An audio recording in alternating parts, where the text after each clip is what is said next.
বিজেপিতে যোগ দিলেন তাপস রায়। সল্টলেক সেক্টর 5-এর বিজেপি দফতর থেকেই আনুষ্ঠানিকভাবে বিজেপিতে যোগ দিয়েছেন তিনি। উপস্থিত ছিলেন বিরোধী দলনেতা শুভেন্দু অধিকারী, বিজেপির রাজ্য সভাপতি সুকান্ত মজুমদার। তাপসের গলায় তারাই উত্তরীয় পরিয়ে দেন, হাতে তুলে দেওয়া হয় বিজেপির পতাকা। বিজেপিতে যোগ দিয়ে তাপস জানান, তিনি কোনোদিন বিজেপি ছাড়বেন না। তার কথায়, আমি আজ থেকে মোদি পরিবারের সদস্য হলাম। যতদিন রাজনীতিতে থাকব, এই পরিবারের সদস্য হিসেবে আমার দায়িত্ব পালন করব।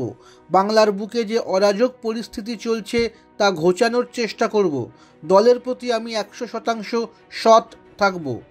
তাপসকে দলে স্বাগত জানিয়ে শুভেন্দু বলেন, জেলা থেকে সর্বভারতীয় স্তর পর্যন্ত সব ক্ষেত্রে আলোচনার মাধ্যমে এই সিদ্ধান্ত নেওয়া হয়েছে।